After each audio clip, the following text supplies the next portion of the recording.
지난주 국민의힘은 2026학년도 의대 정원을 포함한 의료개혁 문제에 대해 원점에서 논의 가능하다고 밝히면서 여야 의정 협의체 구성을 제안했고 대통령실과 정부, 야당도 화답했습니다.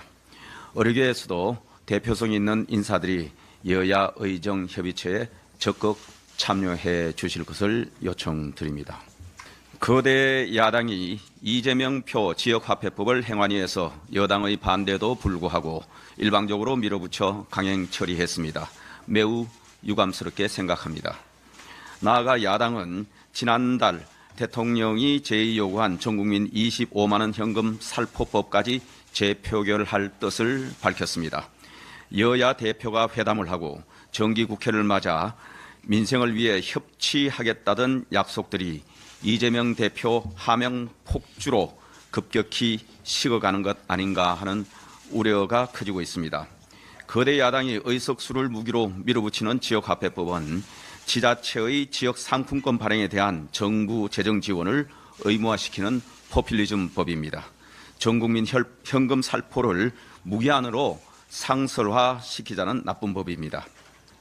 전국민 25만 원 살포법에 대해 민주당 김동연 경기도지사도 제가 지난 5일 교섭단체 대표연설에서 말씀드린 것과 비슷한 취지로 13조는 하늘에서 떨어지는 돈이 아니다라고 하면서 이 정책이 다른 모든 중요한 사업들을 포기하는 결과를 가져오게 될 것이고 2020년 전국민 재난지원금도 실제로 큰 효과를 발휘하지 못했다고 비판했습니다. 민주당은 당내 비판을 용기 있게 수용하는 민주정당의 모습을 되찾기 바랍니다. 대한민국 사법 시스템을 부정하는 민주당의 선동 정치가 점입가경입니다. 그저께는 민주당 출신 우원식 국회의장이 평산마을에 가서 문재인 대통령을 예방했고 어제는 이재명 대표와 민주당 지도부가 봉화마을에서 권양숙 여사, 평산마을에서 문재인 대통령을 만났습니다. 왜 하필 지금 민주당 대표와 민주당 출신 국회의장이 연이어 전직 대통령을 만나러 갔는지 몹시 궁금합니다. 저는 민주당의 일관된 메시지는 검찰 수사 자체를 부정하고 대한민국 사법 시스템을 부정하는 것입니다.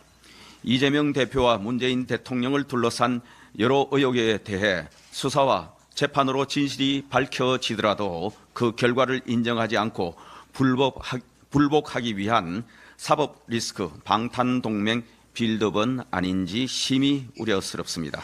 누차 말씀드리지만 문재인 대통령 일가는 본인들에 대한 수사와 재판에 성실히 임하시면 됩니다.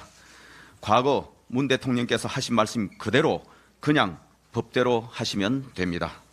대한민국의 전직 대통령, 국회의장, 제1야당 대표가 모여 대한민국 사법 시스템을 부정하는 정치적 선동에 힘을 합치는 듯한 행태는 반드시 중단되어야 합니다.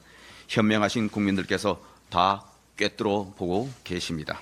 조희연 전 교육감의 대법원 유죄 판결로 다음 달 서울시 교육감 보궐선거가 열리는데 여기에 14년 전 대법원 유죄 판결로 교육감직을 상실했던 광노현 전 교육감이 다시 출마한다고 합니다.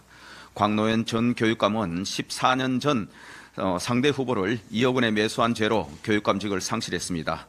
하지만 14년이 지난 지금까지도 당선 무효에 따른 선거 보존 비용 30억 원 이상을 반납하지 않았습니다. 그러면서 또 선거에 출마한다니 참 양심도 없습니다. 가히 대한민국의 교육을 조롱하는 후한무치의 끝판왕입니다. 광노현 전 교육감은 아직도 사법부의 판결을 부정하고 있습니다. 그러고 보면은 수사와 재판, 대한민국 사법 시스템을 부정하는 민주당과 좌파 진영의 철면피 선동은 유구한 전통을 갖고 있습니다. 14년 전 광노현 교육감에서 시작되어 한명숙 전 총리, 한상균 전 민노총 위원장, 조국 전 법무장관을 거쳐 이제 이재명 대표와 문재인 대통령으로 이어지고 있습니다. 상대 진영에는 특검이니 탄핵이니 온갖 수단을 동원해서 몰아세우고 자기 진영에는 검찰과 법원의 잘못으로 뒤집어 씌우는 민주당의 내로남불 정치는 당장 중단되어야 합니다.